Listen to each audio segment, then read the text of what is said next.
오늘 은혜 받으실 하나님의 말씀은 신약성경 빌립보서 4장 4절로 9절에 기록된 말씀, 신약 322쪽에 있습니다. 빌립보서 4장 4절부터 9절에 기록된 말씀 우리 한 목소리로 봉독하시겠습니다.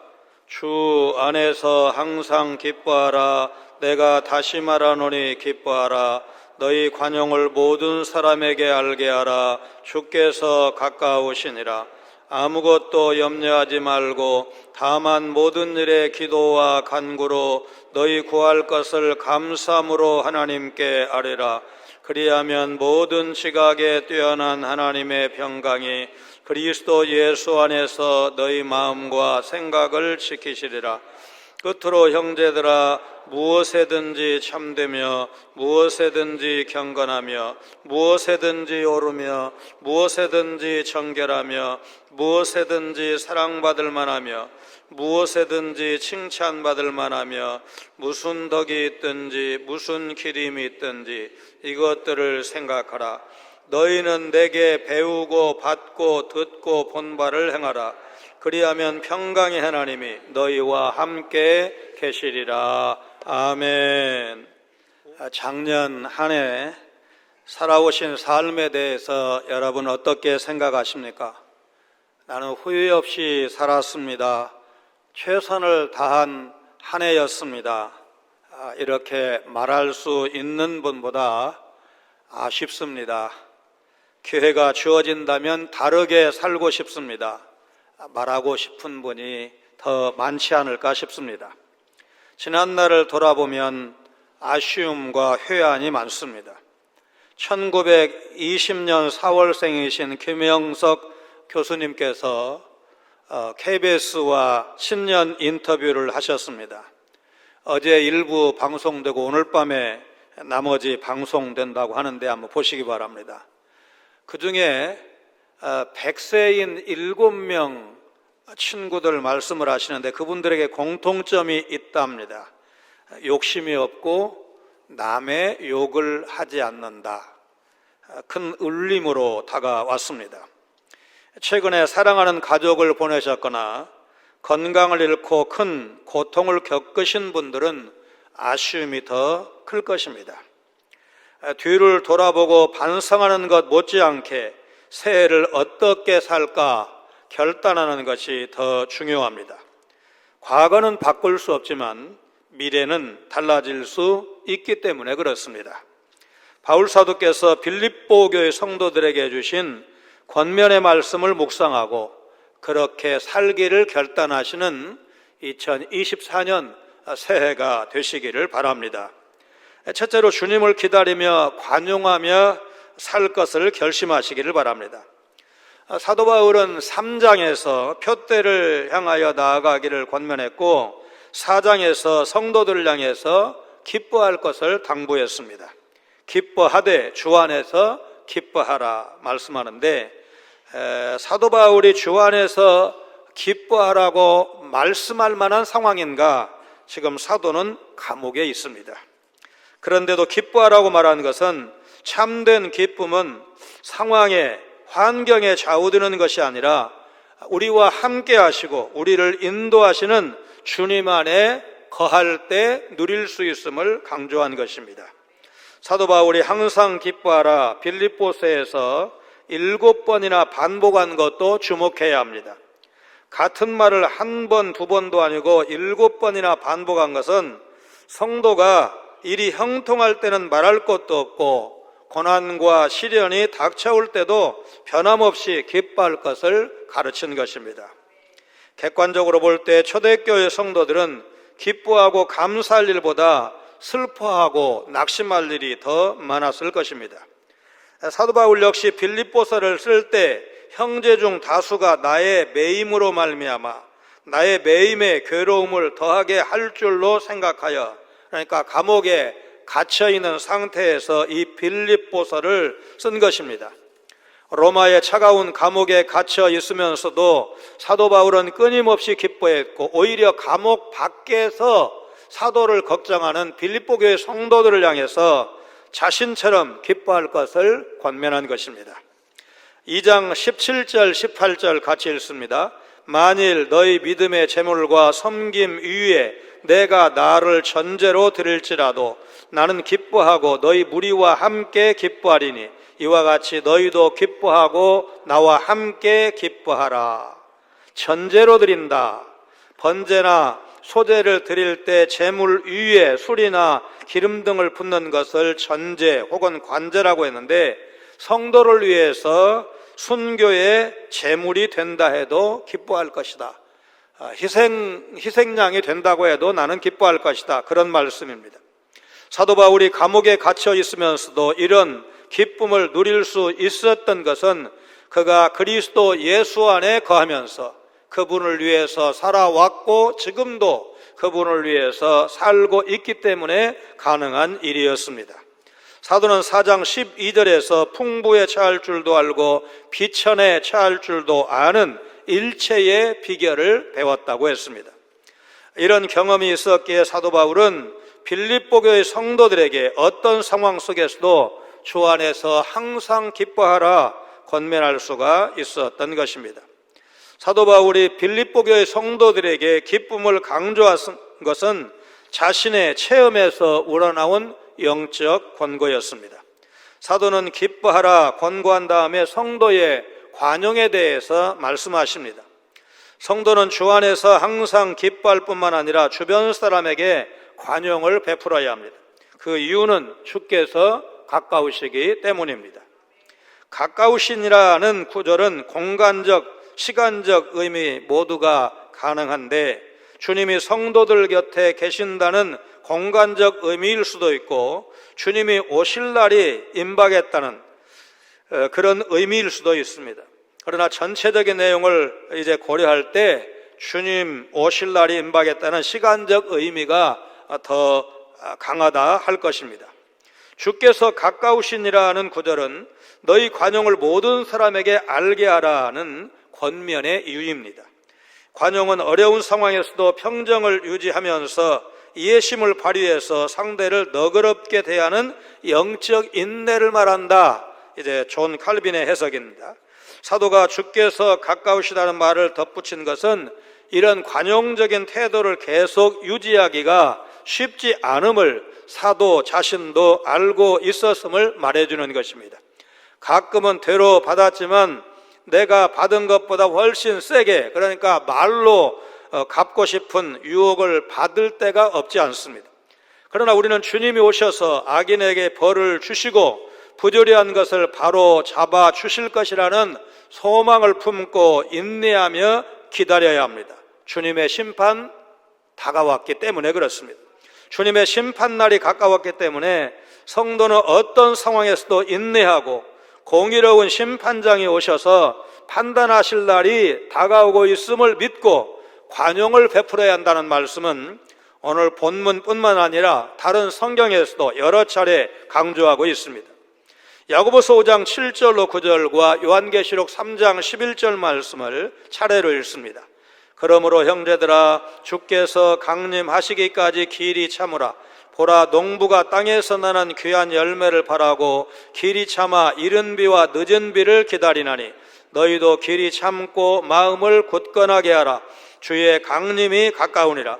형제들아 서로 원망하지 말라. 그리하여야 심판을 면하리라. 보라 심판주가 문 밖에 서 계시니라. 내가 속히 오리니 네가 가진 것을 굳게 잡아 아무도 내 면류관을 빼앗지 못하게 하라. 관용은 다른 사람에게 보여야 될 덕목인데 사도 바울은 모든 사람이 관용의 대상이라고 말하므로 그 대상을 무한정으로 넓혔습니다. 가장 가까운 가족에게도 관용을 베풀기가 쉽지 않은데 모든 사람, 특별히 감옥에 갇혀있는 입장에서 자신을 감옥에 가둔 사람에게 관용을 베푸는 것이 가능할까? 모든 사람을 너그럽게 대하기 위해서는 관용이 무엇인지를 확실히 알아야 하는데 얼른 생각하면 사람 좋은 사람, 너그러운 사람 이걸 많이 생각을 하지만 이거보다 더 중요한 것은 우리가 예수님을 얼마나 닮았는가 하는 것입니다. 사도가 젊은 시절 관용이 있었던 사람일까? 예수님의 수제자 베드로가 외식한다고 혼내고 도중 하차한 마가를 동역자로 받아주자는 바나바의 포용적인 너그러운 제안을 싸움을 불사하면서까지 단칼에 거부한 적도 있었습니다.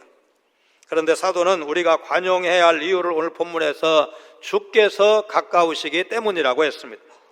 우리는 대부분 영원한 것 때문이 아니라 이 땅에서 잠시 쓸 것에 손해를 입었을 때 관용하지 못합니다. 물질의 손실을 보았을 때, 누가 욕하는 소리를 들었을 때, 내 의견이 무시되고 자존심의 상처를 받았을 때 주님이 곧 오십니다. 주님 오실 날이 가까워졌습니다. 그렇게 생각하고 관용하라는 것입니다. 두 번째로 감사함으로 기도하며 평강을 누리는 2024년 새해가 되시기를 바랍니다. 사도 바울은 6절에서 기쁨과 관용에 대해서 가르친 후에 아무것도 염려하지 말라 권하고 있습니다. 의식주에 대해서 염려하지 말라는 말씀은 특별히 예수님께서 산상수훈에서 강조하셨습니다. 마태복음 6장 27절에 예수님께서 누가 염려함으로 그 키를 한 자라도 더할 수 있느냐, 염려해도 키 한 자 안 자란다는 거죠. 그러니까 염려가 무익하다는 것입니다. 사도가 말하는 염려는 추상적인 개념이나 감정적인 불안함 수준 정도를 말하는 것이 아닙니다. 염려는 성도의 삶을 실제적으로 위협합니다. 사도 바울도 빌립보 교회 성도들도 염려에 빠질 수 있었습니다. 사도 바울은 복음으로 인해 감옥에 감금된 상태였고 빌립보 교회 성도들 역시 핍박의 위협에 늘 노출되어 있었기 때문입니다. 김대중 전 대통령이 1980년 전두환 신군부의 군사법원에 의해서 사형 선고를 받고 육군교도소, 청주교도소에 수용되어 있을 때 복도에 교도관들의 발걸음 소리가 들리면 현장으로 끌려가는 것 아닌가, 그렇게 겁이 날 수가 없었다는 고백을 들으면서 그분도 두려움을 느꼈구나. 여러분, 그게 사형수의 숙명 아니겠습니까? 1997년 12월 김영삼 대통령 임기 말에 23명의 사형수에 대해서 형을 집행하고 김대중 대통령 때부터 26년간 27년째 집행을 중단한 것은 거의 80% 가까운 국민들이 사형 제도를 찬성하는데도 김대중 전 대통령의 사형수로서의 경험과 무관하지 않다는 것을 우리 모두가 알고 있습니다. 사도 바울 역시 감옥에 갇혀있는 현실에서 염려를 극복하기 위해서 모든 것에 대해 기도하고 간구하며 감사함으로 하나님께 아뢰을 것을 강조했습니다. 여기 하나님께 아뢰라는 구절은 하나님께 알리라 명령형으로 되어 있기 때문에 우리는 의무적으로 반드시 하나님께 아뢰어야 합니다. 예수님은 감사함으로 무엇이든지 기도하고 구한 것을 받은 줄로 믿으라, 마가복음 11장 23절 24절에서 말씀하셨습니다. 같이 읽습니다. 내가 진실로 너희에게 이르노니 누구든지 이 산더러 들려 바다에 던져지라 하며 그 말하는 것이 이루어질 줄 믿고 마음에 의심하지 아니하면 그대로 되리라. 그러므로 내가 너희에게 말하노니 무엇이든지 기도하고 구하는 것은 받은 줄로 믿으라. 그리하면 너희에게 그대로 되리라. 살아있는 사람이라면 염려를 피할 수 없는 것이 사실이지만 그래도 염려할 일이 있다면 기도하고 털어버리는 것이 가장 좋은 방법이라는 것입니다. 사도가 6절에 사용한 기도, 간구, 감사함으로 아뢰는 이 세 단어는 기도를 다르게 표현한 것입니다. 마태복음 7장 7절 8절에 같이 읽습니다. 구하라 그리하면 너희에게 주실 것이요 찾으라 그리하면 찾아낼 것이요 문을 두드리라 그리하면 너희에게 열릴 것이니 구하는 이마다 받을 것이요 찾는 이는 찾아낼 것이요 두드리는 이에게는 열릴 것이니라. 예수님의 말씀도 구하라 찾으라 문을 두드리라 기도에 대한 다른 표현으로 이제 말씀을 하셨는데 사실은 기도하라 계속 기도하라 그런 뜻입니다. 비슷한 단어를 반복함으로 예수님께서도 사도 바울도 쉬지 말고 계속 기도할 것을 성도들에게 강조한 것입니다. 사도 바울이 아무것도 염려하지 않기 위해서 모든 일에 기도해야 한다고 말한 것에 우리는 주목해야 합니다. 하나님은 뜻이 하늘에서 이루어진 것 같이 땅에서도 이루어지는 큰 것, 거창한 것도 기도하라고 말씀하셨지만, 하나님은 우리의 아버지이시기에 부모가 자녀의 크고 작은 모든 일에 관심을 두고 귀를 기울이듯이 우리의 작은 일, 사소한 일, 일용할 양식까지 구하기를 가르쳐 주셨습니다. 사도 바울이 지속적인 기도와 더불어 또 강조하는 것은 감사함으로 하나님께 기도하는 것입니다. 어렵고 힘든 상황에서도 감사함으로 기도할 때 염려가 사라지는 것입니다. 사도 바울은 성도들이 염려하지 않고 기도할 때 하나님의 평강이 그리스도 예수 안에서 그들의 마음과 생각을 지키실 것이라고 말씀하십니다. 우리가 기도할 때 하나님은 뛰어난 지각으로 성도 안에 있는 염려를 파악하시고 그 염려를 없애주시고 그 자리에 그리스도의 평강으로 채워주시는 것입니다. 이 말씀을 통해서 참된 평안의 기원이 사람이나 환경에게 있지 않고 하나님께 있다는 것을 다시 확인할 수가 있습니다. 마음과 생각을 지키시리라 해서 사용된 이 지킨다는 단어는 감시하다, 호위하다라는 뜻의 군사적 용어입니다. 빌립보는 군 복무 경력으로 로마 시민권을 얻은 퇴역군인이 많이 사는 그런 도시라고 이미 이제 설명을 한 적이 있는데, 군대가 진용을 갖추고 또 이렇게 보초를 서는 그런 모습을 사도도 빌립보 교회 성도들도 수없이 봤을 것입니다. 사도 바울은 성도가 기도할 때 하나님의 세상의 모든 염려로부터 그들의 마음과 생각을 그리스도 예수 안에 머물도록 마치 보초를 서서 지키는 것처럼 성도들을 지켜주신다는 점을 강조하고 있습니다.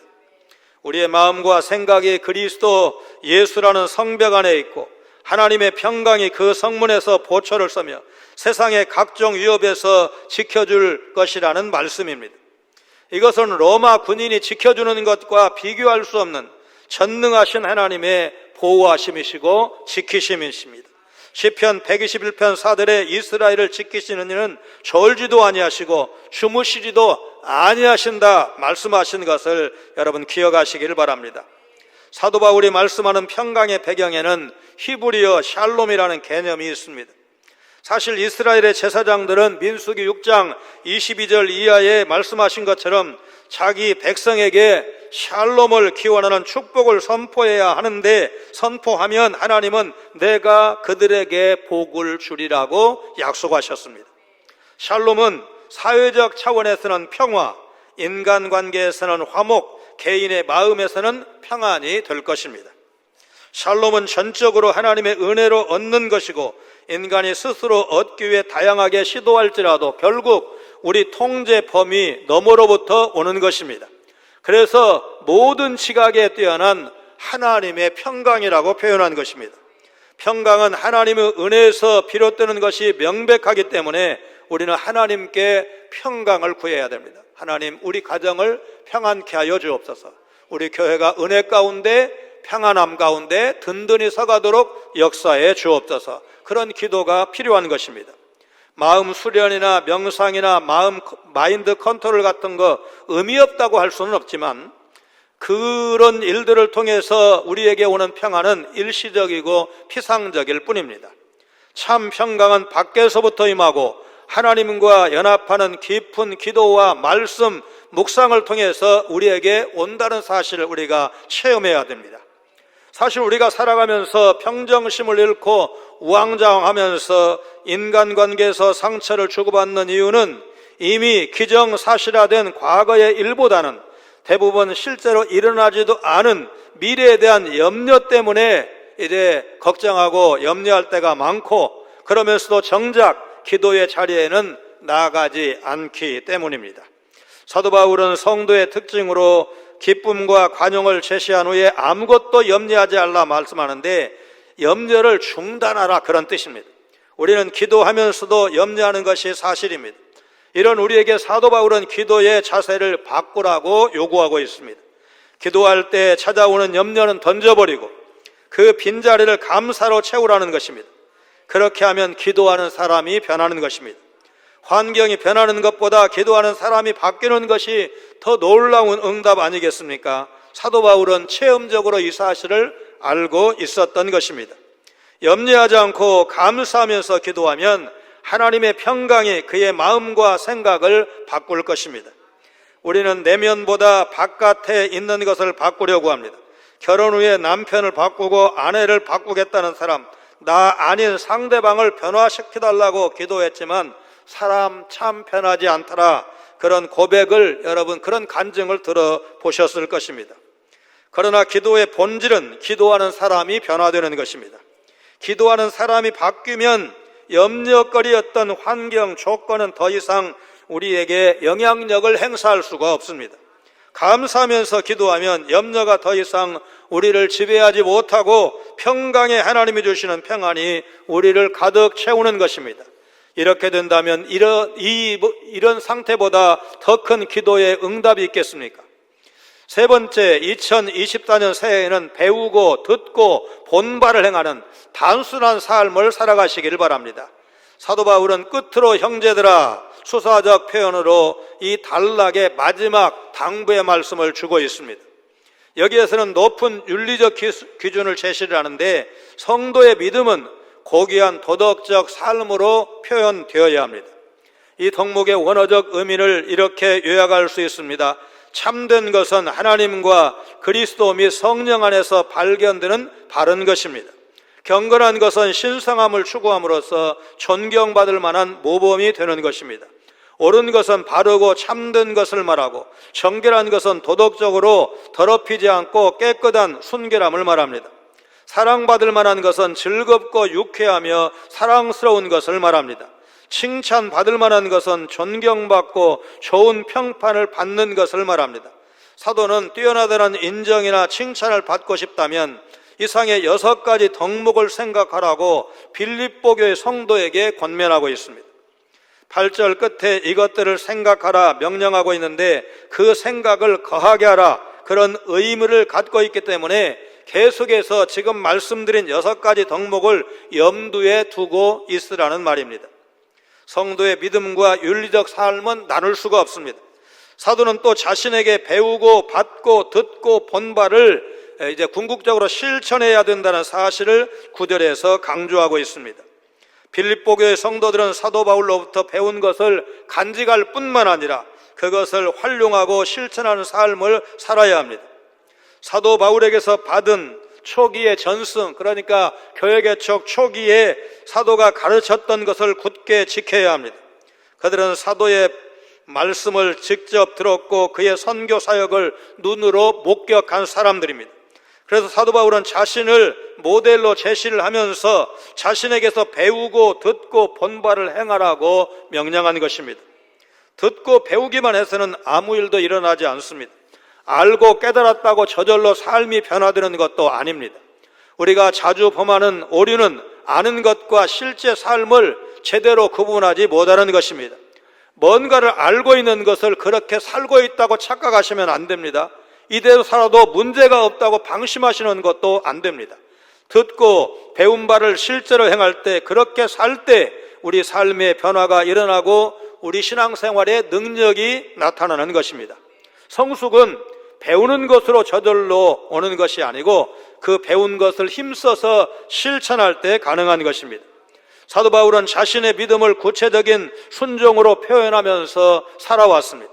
그래서 확신을 갖고 당당하게 성도들을 향해서 말할 수 있었던 것입니다. 빌립보 교회 성도들에게 가장 좋은 가르침은 사도 바울의 삶이었습니다.